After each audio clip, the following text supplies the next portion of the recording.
Have you ever laid awake at night, worried about the future? Not just your future, but the future of your children, or perhaps the future of your own career in a rapidly changing world. We live in an age of anxiety. We are obsessed with preparation. We send our kids to coding camps when they are 5. We learn jujitsu for self-defense. We take courses on AI prompt engineering. We are constantly asking the question, what skill do I need to acquire to be safe? What armor do I need to wear to survive? We think that if we just add enough skills to our resume or enough muscle to our bodies, we will be secure. But 2,400 years ago, 2 anxious fathers in Athens asked the exact same question. They went to 2 of the greatest generals of their time, Laches and Nicias, and asked, should our sons learn the art of fighting in heavy armor? It sounds like a practical question, doesn't it? Like asking, should my son learn Python? But then a barefoot philosopher named Socrates walks into the conversation. And as he always does, he flips the entire table. He suggests that these fathers are asking the wrong question. They are asking about the tool fighting in armor, but they have forgotten the user of the tool, the soul. Today we are diving into Plato's Laches. This isn't just a book about war. It is a profound investigation into the nature of courage. It challenges us to realize that without the wisdom to know why we fight, all the weapons in the world are useless. If you are tired of chasing skills and want to build character, this video is for you. The dialogue begins with a debate about military training. One general says it's useful, the other says it's a waste of time. They are deadlocked. They turn to Socrates to break the tie, but Socrates refuses to answer the technical question. Instead, he asks, what is the ultimate goal of this training? The fathers reply, to instill virtue in our sons, to make them courageous. And here lies the core message of the book. You cannot teach a skill to produce a virtue if you don't even know what that virtue is. Socrates argues that before we discuss how to train, we must define what courage is. This shifts the focus from technical education to moral education. We live in a world that loves technical solutions. We think a better app will fix our loneliness, or a better financial strategy will fix our greed. Plato argues that this is backward. The core philosophy here is that courage, Andrea, is not an action. It is a state of the soul. It is not just about rushing into battle, it is about wisdom. If you give a sword to a coward, he is still a coward with a sword. If you give $1 billion to a fool, he is just a rich fool. The book's central thesis is that we must tend to the internal general before we worry about the external war.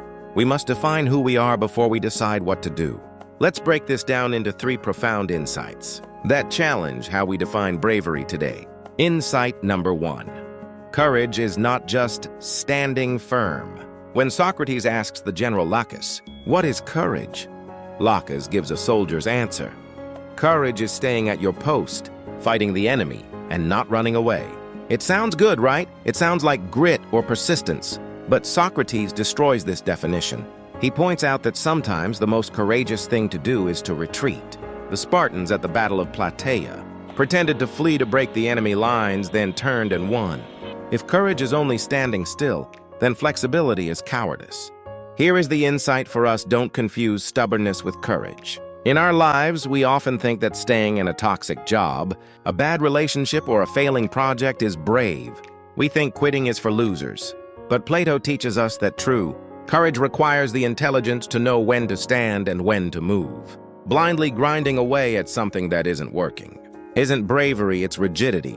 Insight number 2, endurance without wisdom is foolishness. Laches tries again. He says, okay, courage is a sort of endurance of the soul. This resonates with our modern hustle culture. Just endure. Just grind. But Socrates counters, what if a doctor endures in giving a patient the wrong medicine? What if an investor endures in holding a crashing stock just out of ego? Is that courage? No, that's foolishness. Socrates argues that endurance must be partnered with wisdom. This is a massive wake-up call. We praise people for working 100-hour weeks. We praise people for sticking to their guns. But Plato asks, do they know why they are enduring? If you are suffering for a foolish cause, you aren't a hero. You are a victim of your own ignorance. Courage is not just the ability to suffer. It is the ability to suffer for the right reason. Insight number 3, the knowledge of hope and fear. The second general, Nicias, steps in. He is an intellectual. He argues that courage is the knowledge of the grounds of fear and hope. He means that a brave person is someone who knows what is truly dangerous and what is truly good. This is the deepest insight. Most of us are afraid of the wrong things. We are afraid of public speaking or losing money or being embarrassed.